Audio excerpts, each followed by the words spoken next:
네, 2023년도 정말 오늘이 마지막입니다. The last day of 2023. 한 해 동안 여러분 행복하셨습니까? 한 해 동안 기쁘셨습니까? 힘든 일도 분명히 있었을 것이고요. 기쁜 일도 있었을 겁니다. 여전히 어려움이 우리의 삶 가운데 그대로 있는 경우도 있을 겁니다. 하지만 잠시 모든 행동을 멈추고요, 우리의 모든 말을 멈추고, 그리고 깊이 호흡을 들이마시고 내뱉는 동안에 이 호흡에만 집중하다 보면 우리에게 생명이 있는 것이 고백될 것입니다. 그리고 이 생명 안에 있기에 아픔도 기쁨도 슬픔도 다 느낄 수 있게 하신 것에 감사를 드리시게 될 것입니다. 호흡을 하게 하신 하나님께 감사를 고백하시는 모두가 되시길 주님의 이름으로 축원드립니다. 이 모든 것이 하나님의 크신 은혜입니다. 지난 한 달간 우리는 대강절 그리고 성탄절을 지내오면서 요한복음의 말씀을 우리가 여러 본문을 함께 나누었습니다. 요한복음 속에 많은 사건들이 있지만 그 가운데 오늘의 사건이 마지막 사건이기도 하고 가장 중요한 사건이기도 합니다. 여러분, 오늘의 사건의 이야기를 아마 여러 번 들어보셨을 겁니다. 예수님과 베드로의 대화가 들어있는 사건입니다. 다시 한번 요약해드리면 이렇습니다. 예수님께서 하나님의 뜻을 드러내시고 이루시기 위해서 본격적으로 하나님 나라의 사역을 시작하셨습니다. 아마 예수님의 나이 한 30 무렵 이렇게 우리가 알고 있죠. 우리는 그것을 예수님의 공생의 퍼블릭 라이프가 시작되었다라고 이야기를 하지요. 예수님께 사역을 시작하시면서 사람들 가운데 12명의 제자를 선택하셨고요, 그들과 함께 돌아다니시면서 병자를 고치셨고, 그리고 많은 이들의 귀신 들린 사람들의 귀신을 쫓아내 주셨습니다. 그리고 놀라운 이적들을 드러내시면서 동시에 하나님의 말씀을 선포해 주셨습니다. 그리고 예수님께서 십자가의 죽음을 맞이하십니다. 예수님께서 십자가에서 죽으심으로 세상의 모든 죄들은 그 죄에 대한 값을 치르게 되었고요, 예수님께서 부활하심으로 말미암아 사망의 권세는 그 힘을 완전히 잃어버렸습니다. 사망의 권세는 예수 그리스도 하나님의 사랑 앞에 완전히 그 힘을 잃어버립니다. 죽음은 더 이상 사람들을 죽음 아래에 둘 수 없었고, 사람을 죽음으로 위협할 수 있는 힘을 갖지 못하게 되었습니다. 예수님으로 인해서 사람들은 하나님의 자녀된 권세를 회복하였습니다. 그랬기 때문에 영원하신 하나님과 함께 살아갈 수 있는 영생을 얻은 존재가 되었습니다. 자, 잠깐요. 사람들이 영원한 생명을 얻었습니다. 그렇기 때문에 하나님과 영원히 함께 살아가게 된 것처럼 표현되고는 있지만, 정확히 말하면 영원하신 하나님과 함께 살아가게 된 그 자리를 우리가 회복했기 때문에 영원한 생명을 얻었다라고 표현하는 겁니다. 하나님께서 영원하시기 때문에 그 영원한 하나님께서 너희들 내 옆으로 와, 이제 나와 함께 해, 했기 때문에 우리가 영원히 살게 되는 겁니다. 이것을 잊지 마시고요. 자, 그런데 안타깝게도 예수님께서 죽음에서 부활하셨습니다. 사망의 권세가 끊어졌고요, 영원한 생명을 얻게 하는 그 자리가 우리에게 다시 회복되었습니다. 그런데 사람들은 여전히 이것을 알지 못했습니다. 예수님으로 인해서 자신들의 죄가 사함을 입었고요, 예수님으로 인해서 자신들의 권위, 하나님의 자녀된 권위가 회복되었는데 몰랐습니다. 제자들도 예수님으로 인해서 자신들이 하나님과 영원히 살아간 존재로 회복된 것을 미처 깨닫지 못했습니다. 여전히 두려움에, 죽음의 두려움에 아래에서 살고 있었습니다.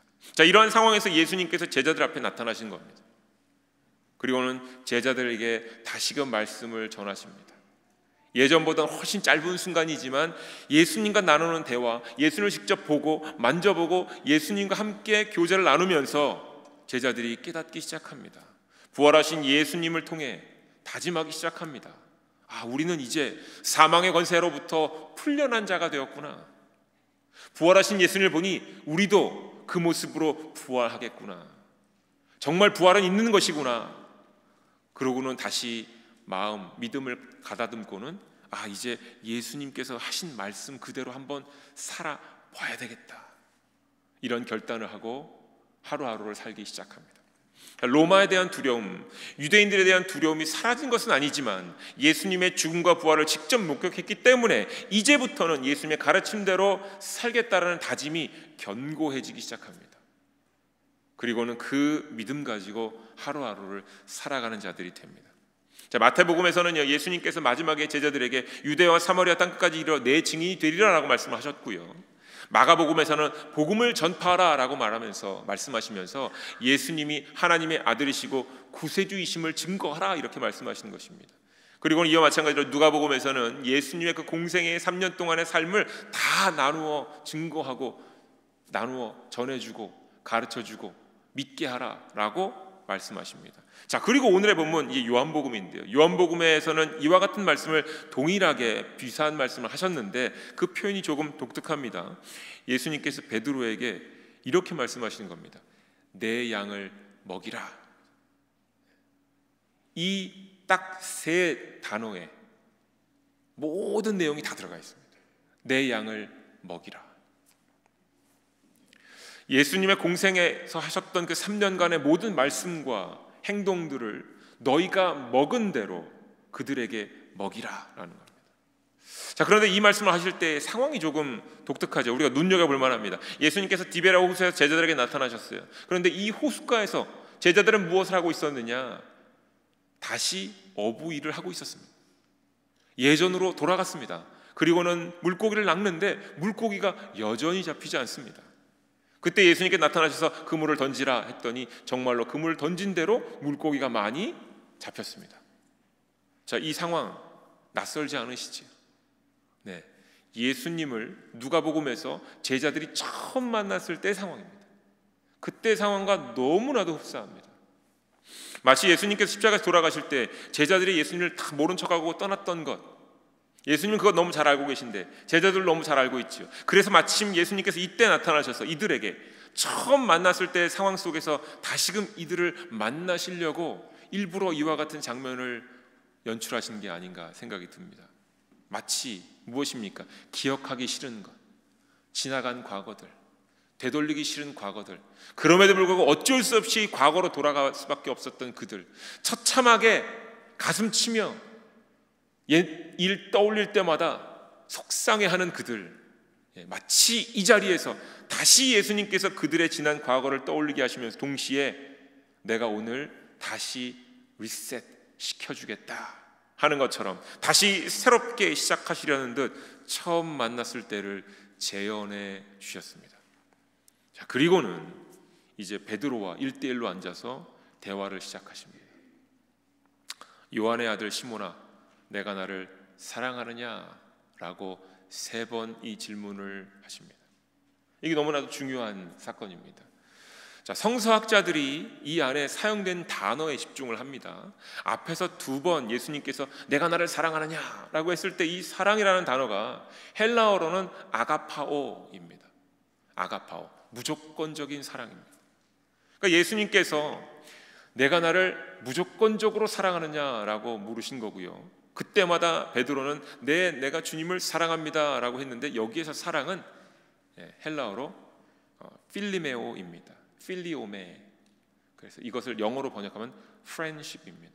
그러니까 내가 주님을 사랑합니다. 그런데 제가 사랑하는 주님은 친구들 간의 사랑, 우정을 나누는 것처럼 내가 좋을 때는 사랑하고 힘들 때는 사랑하지 못하는 그런 사랑입니다 라고 대답을 하는 겁니다.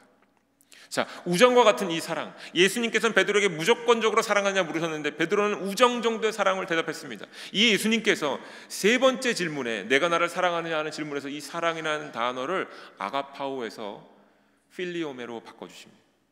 내가 나를 친구들 간의 사랑, 인간적인 사랑으로 그럼 사랑하느냐 라고 물으니 아마 베드로는 예수님을 3번 부인했을 때가 생각났던 것 같습니다. 근심하면서 내 주님, 내가 주님을 사랑합니다.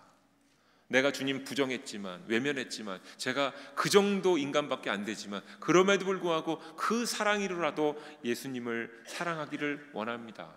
이렇게 얘기한 것이지요. 자, 예수님께서 이 상황의 내용을 보면요, 일부러 그 대화 가운데 사랑이라는 단어를 바꿔주셨어요. 그렇죠? 그래서 사람들이 이렇게 얘기하는 거예요. 사람의 연약한 사랑으로도 사랑하느냐라고 묻힌 예수님을 통해서 예수님께서 베드로를 얼마나 사랑하시는지, 또한 인간의 연약함도 배려하시고 베드로를 이끌고 계신다라는 것을 우리는 설명으로 많이 들어보셨을지 모르겠습니다. 역시 예수님이 하나님의 사랑이 아니라 인간 정도의 사랑으로도 받으시겠다. 이 얼마나 우리를 배려하시고 우리를 긍휼히 여겨주시는 모습인가, 이렇게 설명을 합니다. 이 설명이 틀린 설명이 아니고요, 너무나도 맞는 설명이고 중요한 설명입니다. 그런데요, 제가 오늘부터 여러분 결단하시라고 부탁을 드리겠습니다. 이런 해석에 의지하지 마십시오. 예수께서 십자가에 돌아가시고 부활하셨다는 얘기는요, 우리가 하나님의 자녀된 권세, 그 자리가 회복된 것입니다. 그 얘기는 무엇입니까? 하나님의 자녀된 권세가 회복되었다는 것은요, 인간의 연약함을 넘어서서 창조받은 권세로 회복되었다는 겁니다. 그렇다면 예수님 안에 거하며 연약한 사랑을 넘어설 수 있게 된다는 이야기입니다. 그러니까 우리 예수님, 우리는 연약해서 그 정도로만 하는 것도 만족하시지요, 베드로한테도 이렇게 해주셨잖아요 라고 하는 인본주의적인 해석을 잊어버리시고, 이제부터 여러분들 예수 안에 거하시면서 몸부림치시면서 나도 아가파오의 사랑에까지 도달하겠습니다라는 마음으로 전진하셔야 됩니다. 자, 이 대화에서 중요한 것은요, 예수님과 세 번의 질문 대답 가운데 예수님께서 동일하게 말씀하시는 이 내용입니다. 내 양을 먹이라, 내 양을 치라, 이것입니다. 자, 이것이 예수님께서 베드로에게 하신 명령입니다. 명령. 다시 말해서 베드로가 예수님으로부터 지금 귀한 마지막 사명을 받은 겁니다. 절대적인 사명, 영원히 간직해야 될 사명, 내 양을 먹이라 입니다. 내 양입니까? 아니요, 예수님의 양을 먹이라. 자, 예수님께 베드로에게 내가 나를 사랑하냐 물으셨습니다. 예수님을 사랑한다면, 내가 정말 나를 사랑한다면 예수님의 양을 먹이라, 치라, 이렇게 말씀하십니다. 자, 여러분들, 이 예수님의 양이 누구입니까? 이 대상이 누구입니까? 예수님을 믿고 의지하는 이들입니까? 네, 맞습니다. 그런데 이들만을 의지하는 것이, 말하는 것이 아니라 예수님을 믿는다고 고백한 사람들만을 의미하는 것이 아니라 그 의미를 넘어섭니다. 요한복음 10장 14절의 말씀을 함께 보지요. 예수님께서 이렇게 말씀하셨습니다. 나는 선한 목자라, 나는 양을 알고 양도 나를 안다, 이렇게 말씀하셨습니다. 자, 그리고는 곧이어서 요한복음 10장 16절에서 이렇게 또 말씀하셨습니다. 또 이 우리에 들지 아니한 다른 양들이 내게 있어 내가 인도하여야 할 터이니 그들도 내 음성을 듣고 한 무리가 되어 한 목자에게 있으리라 말씀하셨습니다. 무슨 의미입니까? 예수님을 믿고 따르는 사람들이 있지만 아직까지 예수님을 알지 못하는 사람들도 하나님의 양, 예수님의 양에 포함되어 있다라고 말씀하시는 것입니다. 그러면서 그들 모두 예수님의 음성을 들어야 할 것이다 라고 마지막으로 이 사명을 남겨주셨습니다. 직접 예수님께서 더 사시면서 이것을 하신 것이 아니라 이것을 남겨진 우리들에게, 베드로에게, 제자들에게 사명으로 남겨주셨다는 겁니다. 예수님 말씀에 반응하는 사람들, 이들은 이미 예수님의 어린 양들이고요, 예수님께서는 이들을 위해서 십자가의 죽음을 감당하시고는 부활하셨습니다. 마찬가지로 아직 예수님 말씀에 반응하지 않는 사람들이 있었지만 하나님께서 찾으라 하신 양들이 있었다라는 것, 그 양들을 찾아서 양을 먹이라라고 명령으로 남기시는 사건이 오늘의 사건입니다. 자, 양을 먹이라, 치라는 이 명령의 의미는 전혀 새로운 명령이 아닙니다. 바로 예수님께서 행하셨던 것 같이 예수님께서 제자들을 데리고 다니면서 먹이고 가르치시고 때로는 권고하시고 때로는 깨닫도록 비유로 말씀을 해주시고 끊임없이 그들을 위해 기도하시고 주무시지도 않으시고 새벽 미명에 일어나서 그들을 위해 또한 기도하시고 마지막 순간에까지 그들을 끝까지 사랑하셨던 모습, 이 모든 것들을 함께 나누고 전하라 하는 것입니다. 십자가의 사건, 부활의 사건을 증거하라라는 겁니다. 자, 이것을 듣고 반응하는 사람들이 예수님의 양이요, 비록 지금 당장 우리 앞에서 반응을 하지 않을지라도 그들까지도 찾아 나서서 그들에게 이것을 전해야 하는 것이 우리의 사명이다, 이렇게 말씀하셨습니다. 복음을 전한다라는 것은 어떤 의미가 있습니까? 어떤 놀라운 말씀들을 내가 잘 정리해서 전한다? 이 얘기 아니지요. 내가 믿는 예수 그리스도, 나에게 말씀을 주신 예수 그리스도, 나에게 말씀해 주신 하나님, 그 하나님을 믿게 된 과정과 내 삶의 고백들을 나누고 전하는 것으로 시작하여서 조금 더 확장되면 성경 말씀 전체에 있는 하나님의 말씀들을 내가 알고 이해한 대로, 먹고 소화한 대로 나누고 전하는 것입니다. 그런데 이러한 사명을 전하신 예수님께서 베드로에게 말씀을 계속 이어서 하십니다. 사명만 딱 던져주시는 것이 아니에요. 우리에게도 마찬가지입니다. 우리에게도 사명만 던져주시지 않습니다. 그 뒤에 이 얘기를 함께 하십니다. 요한복음 21장 18절 말씀입니다. 내가 진실로 진실로 내게 이르노니 내가 젊어서는 스스로 띠뛰고 원하는 곳으로 다녔거니와 늙어서는 내 팔을 벌리리니 남이 내게 띠띠우고 원하지 아니하는 곳으로 데려가리라. 아멘. 자, 이 말씀의 의미는 요한복음 21장 19절 그 다음 구절에 그의 죽음에 대한 설명이다라고 말씀을 증거하고 있습니다. 그런데 이는 단순한 죽음에 대한 이야기가 아닙니다. 베드로가 복음을 증거하면서 고생하다가 죽을 것이다라는 정도의 의미가 아닙니다. 자, 예수님을 알기 전에 원하는 곳으로 다녔던 것, 즉 자신의 의지대로 살았다라는 것을 말씀하신 것이죠. 베드로가 어부로서 예수님께 십자가에서 돌아가시자 다시 어부로 돌아간 것, 자기가 원하던 곳으로, 자기가 의지하는 곳으로, 자기에게 편했던 곳으로 돌아간 거지요. 그렇죠? 사도 바울은 자기가 원해서 자기의 의지대로 수많은 예수 믿는 사람들을 잡아 죽이려고 다메섹 도상으로 가다가 예수님을 만난 것입니다. 그런데 이제 예수님을 알고 난 뒤에, 만난 뒤에 어떻게 해요? 이제 내 손 꽉 쥐고 걷는 것이 아니라 손을 펴고 팔을 벌려서 이제 이끌림을 받는다는 겁니다. 어딘가로 가고자 하는 방향성, 내 안에 있었던 방향성, 나만의 의지는 사라지고 이제 사람들 가운데로 들어가는 겁니다. 사람들이 있는 곳으로 가는 겁니다. 그러면서 그곳에 잃어버린 양들을 찾아내는 일에만 집중하는 사람이 되는 겁니다. 예수님께서 하신 말씀, 내 양을 먹이라 치라라는 말씀을 가지고 길을 잃은 양들을 찾는 일에 삶의 모든 시간과 에너지와 체력을 다 사용하게 될 것이다 라고 예수님께서 베드로에게 말씀하시는 겁니다. 무슨 말씀인지 이해가 되실 겁니다. 예수님의 제자인 베드로의 사명은 예수님의 양을 먹이고 혹 양무리에 들지 않은 양들을 찾아내어 이들을 먹이고 양육하는 일입니다. 그런데 이것이 우리의 사명이기도 합니다. 예배당에 모여서 찬양하고 기도하고 말씀을 듣는 것은 양을 먹이고 치는 사명을 행하고 있는 가운데 일부입니다. 따라서 우리들이 예배당에 모여서 함께 찬양하고 기도하고 말씀을 들으면서 모여있는 우리들 스스로가 예수님 말씀을 듣고는 우리가 예수님 말씀을 온전히 잘 듣고 있는지, 그 양무리에 온전히 함께 있는지를 점검하고 양으로서 살아가고 있는지를 확인하는 시간입니다. 그리고 우리에게 주어진 사명을 다시금 점검하는 시간입니다. 우리 스스로를 먹이고 치고 있는 것을 우리는 게을리하면 안 되겠지요. 이 자리에 오신 것은 바로 우리 스스로를 점검하는 시간입니다. 동시에 예수님의 제자로서 아직 양의 무리에 들지 못한 사람들에게 나아가야 하는 사명을 우리가 다시 확인하는 겁니다. 그리고 이것을 마음에 붙드는 겁니다. 길을 잃은 양들을 찾아내기 위해서 어디로 나아갑니까? 세상으로 나아가는 겁니다. 요한복음 21장 18절의 말씀을 다시금 봅니다. 내가 진실로 진실로 내게 이르노니 내가 젊어서는 스스로 띠뛰고 원하는 곳으로 다녔거니와 늙어서는 내 팔을 벌리리니 남이 내게 띠띠우고 원하지 아니하는 곳으로 데려가리라. 아멘. 여러분, 이 말씀을 잊으시면 안 됩니다. 예수님을 몰랐을 때는요, 내가 원하는 곳에 갔고요, 내가 만나고 싶은 사람들을 만났고요, 친하고 대화하기 편한 사람들에게 갔을지 모르겠지만 이제는 이것만 하면 안 된다라는 겁니다.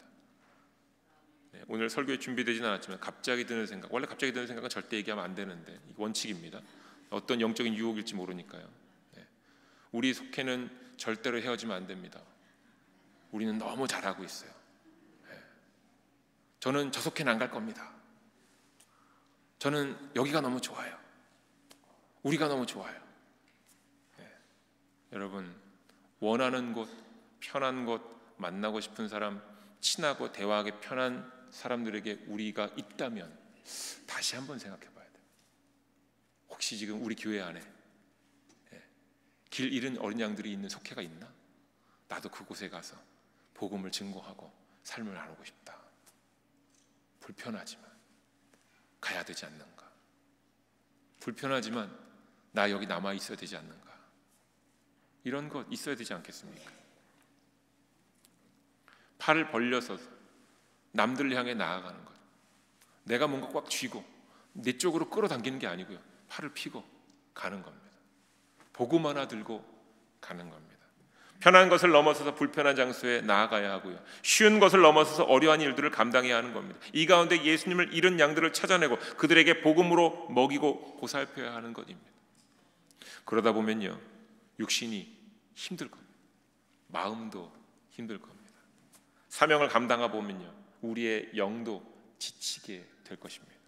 이러한 상황을 방지하려고 성경 공부하는 겁니다. 이러한 것을 방지하려고 큐티도 하는 겁니다. 이러한 것을 우리가 방지하려고 성경 통독도 하고 기도 모임도 나가는 겁니다. 그런데 여기에 머무르면 안 됩니다. 우리가 이런저런 공부, 큐티 모임, 성경 공부, 기도 모임 다 여기 나가서 힘을 보충했다면 다시 사명을 붙잡아야지. 원하지 않는 곳으로 나아가야. 내가 힘을 잃었는데 보충하고 나니 여기가 좋다. 아니요. 힘을 얻었으면 다시 나아가는 겁니다. 그때 여러분의 믿음이 성장하는 겁니다. 참 신기하죠. 지금 몇 주째 지금 계속 믿음의 성장에 대한 얘기가 계속 나오죠. 본문 말씀을 제가 선택하기도 했지만 여튼 요한복음에 있었던 말씀들입니다. 제가 이거 설교를 준비하면서 하나님께서 우리 교회에 온전한 믿음의 성장을 이루기를 너무 원하시는 건가? 아니면 제가 같은 본문을 자꾸 묵상해서 그런 건가? 그런데 그건 아닌 것 같아요. 하나님께서 달랏중앙감리교회가 이 지역에서 정말 믿음이 하나님 뜻 안에서 성장하는 교회가 되기를 원하시는 것 같습니다. 자, 그런데요, 우리가 원하지 않는 곳으로 갈 때 또 찾아오는 결정적인 유혹이 있습니다. 사탄 마귀는요, 우리보다 더 성실합니다. 그래서 우리가 쓰러지기를 간절히 바라고 기도하는 마음으로 준비를 딱 하고 있죠. 어떤 유혹이 찾아오냐면요, 오늘 본문 말씀에 다 있는 내용입니다. 저는 이렇게 열심히 하는데요, 저 사람은요, 제가 이렇게 헌신하는데요, 왜 저 사람은 가만히 있습니까? 왜 나만 합니까? 저도 이제 좀 쉬어야 되겠습니다. 그동안 할 만큼 하지 않았습니까? 이런 마음이 든다라는 겁니다. 요한복음 21장 20절과 21절의 말씀이 바로 그 내용입니다. 베드로가 돌이켜 예수님께 사랑하는 그 제자가 따르는 것을 보니 그는 만찬석에서 예수의 품에 의지하여 주님, 주님을 파는 자가 누구오니까 묻던 자더라. 이에 베드로가 그를 보고 예수께 여짜오되 주님, 이 사람은 어떻게 되겠습니까?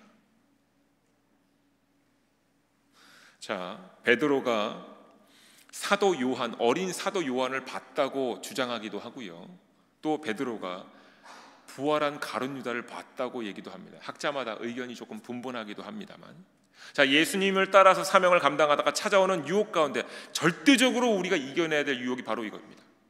저 사람은 예수님을 잘 따르지 않는 듯 하는데 나는 이렇게 열심히 따르고 있는데 하는 마음. 그는 예수 그리스도의 이름만 파는 사람 같은데, 그렇죠? 나는 이렇게 열심히 일하고, 이런 유혹이 찾아온다는 겁니다. 나만 헌신하는 것 아닙니까? 왜 나만 일해야 됩니까? 열심히 헌신하는 나는 왜 이렇게 남들보다 어렵게 삽니까? 라는 유혹입니다. 예수님께서 말씀하시는 겁니다. 예수께서 이르시되 내가 올 때까지 그를 머물게 하고자 할지라도 내게 무슨 상관이냐? 너는 나를 따르라 하시더라. 아멘.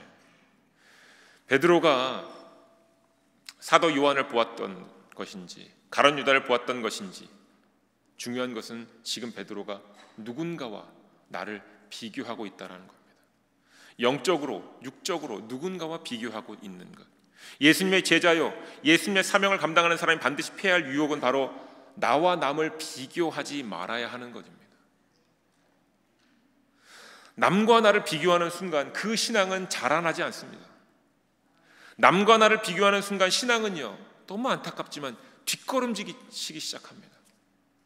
저는 이것도 했잖아요, 이것도 했잖아요, 이것도 했잖아요, 이것도. 저는 시간도 드렸고요, 물질도 드렸고요, 체력도 드렸고요, 저는 다른 사람들보다 이것도 하고 저것도 하고 저것도 하고, 앞에 쭉 열거하면서 본인은 뒤로 쭉 물러나기 시작하는 겁니다. 남과 나를 비교하는 순간 사명은 잊혀지고요, 스스로 원하는 것을 살피기 시작합니다. 소위 세상적인 말로 본전 생각하는 겁니다. 본전. 내가 사용했던 본전. 예수님께서 베드로에게 그리고 우리에게 물으신 겁니다. 너희가 나를 사랑하느냐?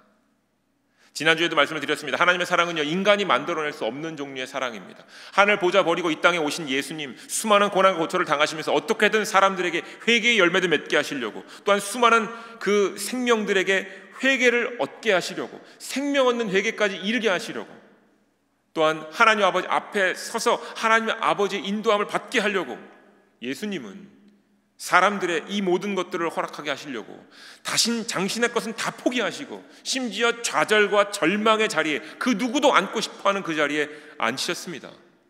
그리고 그것이 사랑임을 우리에게 증거하셨다라는 겁니다. 그러니까 우리는 이 사랑을 절대로 만들어내지 못합니다. 하지만 이 사랑을 이루신 예수님을 믿고 의지할 그 사랑 안에 머물 때에만 이 사랑을 맛보고 증거할 수 있다라고 말씀을 드렸습니다. 예수님께서 아십니다. 우리가 이러한 사랑을 만들 수 없는 사람인 것을 아십니다. 그래서 말씀하시는 겁니다. 내 안에 거하라. 지난주 말씀이죠. 이번 주 이제 내 안에 거했으면 내 양을 먹이라.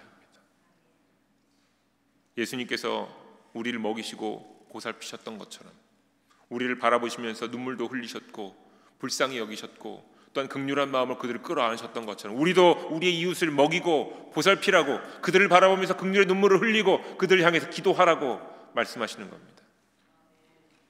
원하는 곳으로 가는 삶을 끝내라 말씀하십니다. 원하지 않는 곳으로, 예수님의 이런 양들이 있는 곳으로 이끌림을 당해서 가라라고 말씀하십니다. 때로는 불편한 곳이 될 수도 있고요, 때로는 아픈 곳이 될 수도 있습니다. 때로는 힘든 곳이 될 수도 있습니다. 그런데 그곳에 가서 예수 그리스도의 십자가와 부활을 증거하라 말씀하십니다. 하나님의 말씀을 그들에게 먹이라. 그들이 살아나는 것을 보게 될 것이다. 그러면 그들이 내 양인 줄 알라 말씀하시는 거예요. 나만 하라고요? 저 사람은요? 저만 이렇게 하면 되겠습니까? 자, 이런 유혹 피하라. 너희들은 나만 바라보라 말씀하십니다. 사랑하는 교회 여러분, 2023년도 마지막 주일에 예수님께서 우리에게 말씀하시는 겁니다. 내 양을 먹이라, 내 양을 치라. 이것을 반드시 하라고 말씀하십니다. 하나님의 사랑, 예수님의 안에 머물기 위해서 발버둥 치면서 십자가와 부활의 사건을 증거하라라고 말씀하십니다. 그리고 이 사명을 감당하라 말씀하십니다. 이것이 부활하사 영생으로 나아가시는 예수님을 따르는 길이다라고 우리에게 가르쳐 주십니다. 이것이 사명이요, 이 사명을 따를 때 우리의 영혼이 살아나고 우리의 믿음이 장성한 분량에까지 자라날 것이다 라고 말씀하십니다. 여러분께 질문 드리겠습니다. 여러분, 예수님을 사랑하십니까? 아멘. 예수님을 사랑하신다면 다시금 예수님의 십자가와 부활을 우리의 삶에서 고백하면서 다짐하십시오. 예수님의 양인 우리 스스로를 말씀과 기도로 먹이고 살피고, 아직 우리의 예수 그리스도의 양 무리에 들지 않은 양들, 아직 예수님의 제자가 되지 못한 이들에게 나아가서 그들에게 십자가와 부활의 말씀을 먹이고 살피겠다고 고백하시면서 제발 우리에게 지혜와 용기를 달라고, 입술에 하나님 말씀을 달라고 간구하십시오. 보혜사 성령님께서 기다리고 계십니다. 보혜사 성령님께서 지금 우리에게 해야 할 결단을 하도록 인도하고 계십니다. 그렇다면 찾아야 할 사람들이 지금 떠오르실 겁니다. 여러분의 이웃 가운데, 형제 자매 가운데, 내가 알고 있었던 좋아하던 친구 가운데, 그냥 우리 일반적인 릴레이션십은 너무 좋은데 예수님 얘기만 나오면 힘들어하시는 분들도 있지요. 또한 교회에서 상처받고 떠나신 분들도 있습니다. 또한 예수님을 알겠다 믿겠다는 하지만 말씀으로 나오지 않으시는 분들도 있지요. 자, 그분들이 여러분 마음에 떠오르실 겁니다. 그분들이 여러분에게 주어져 있는 귀한 사명입니다. 해양해야 될 사명들을 정확하게 성령님께서 깨닫게 해 주실 것입니다. 성령님께 간구하시면서 이제 말씀의 지혜와 명철을 달라고, 그 하나님의 이런 양들에게 어떻게 말씀을 전해야 될지, 어떻게 십자가 부활을 증거해야 될지 가르쳐 달라고 기도하셔야 됩니다. 유혹은 찾아올 거예요. 그냥 다음에 하지 뭐. 오늘은 좀 힘드니, 오늘은 좀 불편하니 다음에 하지 뭐. 이거 유혹입니다. 그동안 참 많이 했으니까 이제 안 할래요. 이것도 유혹입니다. 정말 큰 유혹입니다. 아닙니다. 원치 않는 곳으로 나아가셔야 됩니다. 주님께서 말씀하십니다. 너희가 나에 의지하여서 나와 함께 동행할 때에 내가 행한 일보다 더 큰 일을 행하리라 라고 말씀하시는 겁니다. 예수님의 제자된 우리 모두 성령의 충만함을 입으시고 성령의 도우심을 따라서 맡겨진 사명을 온전히 감당하시는 달라스 중앙 감리교회 성도분들이 되시길 주님의 이름으로 축원드립니다. 기도하겠습니다. 네, 먼저 말씀을 가지고 우리 함께 통성으로 기도했으면 좋겠습니다. 주신 말씀 생각하면서 통성으로 기도하겠습니다. 우리 마음 안에 이미 벌써 하나님께서 이 사명을 주셨을 겁니다. 이미 예전에 우리가 뜨겁게 하나님을 만났을 때에 우리가 마치 물고기를 낚는 어부였던 시절에, 예수님 잘 모르던 시절, 그때 예수님께서 우리를 만나셔서 우리가 주님 앞에 무릎 꿇고 기도하면서 나 같은 죄인 살리신 예수님 감사합니다. 내가 이제 주님께 의지하여 주님의 뜻만을 이루어내며 하나님의 뜻만을 쫓으며 살아가겠습니다. 내가 주 뜻대로 살겠습니다 고백했던 시절이 있습니다. 그런데 어느덧 시간이 흘러서 다시 옛날의 삶으로 마치 제자들처럼 돌아갑니다. 예수님께서 부활하고 우리에게 오셔서 제자들에게 오셔서 보여주십니다. 이제 꽉 쥐었던 손을 내려놓고 팔을 벌리고 성령의 인도하심을 따라 잃은 양들을 사이로 나아가라 하십니다. 불편한 자리 괜찮다 나아가라 하십니다. 원하지 않는 자리 나아가라 하십니다. 원하지 않는 자리, 불편한 자리, 힘든 자리 나아갈 때, 나에게만 의지해서 나아갈 때 그 자리가 복음의 자리로 바뀌는 것을 보게 하리라 말씀하시는 겁니다. 우리가 이 사명을 이제 다시 감당하겠노라 지금 하나님 앞에 고백하면서 이전의 삶들을 다시금 돌아보면서 전심으로 통성으로 한번 기도하도록 하겠습니다. 주여 한번 외치고 기도하도록 하겠습니다. 주여! 하나님 감사합니다. 하나님 감사합니다. 말씀을 통해서 우리의 삶을 돌아보았더니 우리가 항상 컴포트존에 머물러 있었습니다. 우리의 육신의 안락함, 영적인 안락함, 많은 편리함을 추구하면서 하나님 우리가 제자리에 앉아서 아무 일도 행하지 않았음을 고백합니다. 하나님 우리의 연약함을 하나님 앞에 다시금 고백합니다. 하나님께서 예수님을 통하여서 베드로에게 3번이나 말씀하셨습니다. 내가 나를 사랑하느냐, 내 양을 먹이라 말씀하시면서 심지어 그의 연약한 사랑의 고백 가운데 그 연약한 사랑으로라도 살아갈 수 있겠느냐, 그렇게 시작할 수 있겠느냐 말씀하십니다. 그런데 베드로가 아마도 그랬을 겁니다. 하나님 내가 이 연약한 사랑이지만 우정과 같은 사랑이지만 언제나 변할 수 있는 사랑이지만 이 사랑으로 주님 앞에 머물겠습니다. 나를 지켜보아여 주시옵소서. 예수님께서 성령님의 인도하심을 통하여서 이제 베드로를 견고한 사랑으로, 아가페의 사랑으로 인도해 주시는 것을 우리는 보았습니다. 그리고 또한 우리도 그렇게 인도하실 것을 믿습니다. 하나님 자녀된 권세를 우리가 받았사오니 회복했사오니 하나님 우리가 믿음으로 나아갈 때에 우리의 연약함 내려놓게 하시고 하나님의 강권적인 사랑을 우리도 힘입어 주 앞에서 주 안에서 주와 함께 동행하며 믿음으로 복음을 증거하는 우리 모두가 되게 하여 주시옵소서. 아버지 우리와 함께 하심에 감사를 드립니다. 또한 우리의 연약함 가운데서 우리를 기다려주시고 지켜보아주신 예수님 감사드립니다.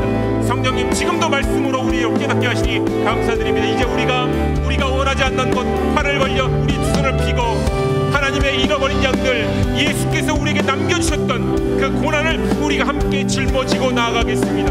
남겨주신 고난 무엇입니까? 네 맞습니다. 더 많은 이들을 주께로 하나님께로 인도하는 것, 우리가 이것을 감당하길 원합니다. 우리가 원했던 편했던 자리, 친교를 함께 나누면서 즐거웠던 자리 이제 일어나서 그동안 즐거웠고 그동안 힘을 얻었다면 이제는 정말 힘들고 어려운 자리, 불편한 자리, 하나님 마음 안에 응어리처럼 남아있는 그 사람들에게, 그 일들에게 그 자리로 나아가서 이제 복음을 증거하는 예수 그리스도의 십자가를 증거하는, 부활을 증거하는 참된 예수 그리스도의 제자가 되겠습니다. 하나님 우리를 인도하시고 보호하시며 이끌어주심을 믿습니다. 우리와 함께 하시고 우리 가운데 영광 돌려받아 주시옵소서. 우리 한 명 한 명이 기도할 때마다 기도에 응답하여 주시고 우리의 육신의 연약함 치유하여 주시고 우리 마음 안의 상처들 치유하여 주시옵소서. 하나님 감사합니다. 우리가 기도하고 결단하고 나오는 이 순간에 성령의 충만함으로 채워주시어서 우리의 연약함이 더 이상 연약함이 되지 않게 하시고 하나님께 의지하는 큰 힘과 지혜와 능력이 되게 하여 주시옵소서. 하나님 감사합니다. 하나님 감사합니다. 하나님 감사합니다. 하나님 우리에게 하나님의 양을 먹이라 하셨습니다. 울타리에 들어와 있는 이들도 열심으로 먹여야 하고 울타리에 들어와 있지 않는 이들도 찾아서 먹이라고 하십니다. 더욱이 이제 온몸에 힘을 빼라고 하십니다. 편한 것 누리지 말라고 하십니다. 이미 우리 안에 주님께서 주신 말씀도 많고 지혜도 많고 명철도 있다 하십니다. 이제 팔을 벌리고 나아가라 하십니다. 너 자신을 보지 말고 예수님만 바라보고 나아가라고 하십니다. 그리고 순간순간마다 찾아오는 남과 나를 비교하는 것 끊어내라 하십니다. 우리가 예수님 안에 있는 것만 믿고 보라고 하십니다. 이제 우리가 이 말씀 가지고 해야 할 사명을 감당하겠습니다. 우리 가정 안에, 직장 안에, 이웃 안에, 그리고 우리 교회 안에, 우리 속회 안에, 우리 각 부서 안에 하나님 혹시 아직까지 주님 앞에 온전함으로 나오지 못한 우리의 사랑하는 형제들이 있습니까? 자매들이 있습니까? 그러면 우리의 입술을 열어 우리가 믿고 의지하고 경험했던 십자가와 부활을 증거케 하여 주시옵소서. 하나님 깨어진 관계가 있습니까? 아픈 이들이 있습니까? 그러면 하나님 우리가 이제 무릎으로 나아가겠습니다. 기도하며 나아갑니다. 우리를 통하여서 하나님의 나라를 이루어 주시옵소서. 그 영광에 동참하게 하신 것 하나님 감사합니다. 이것이 하나님의 자녀된 특권이요 우리가 영원히 살게 된 자녀된 권세이오니 이 권세와 특권을 누리고 나누고 전하게 하여 주시옵소서. 결단하고 다짐하는 이들에게 성령의 충만함과 말씀의 능력이 드러나게 하여 주시옵소서. 예수님의 이름으로 기도드립니다. 아멘.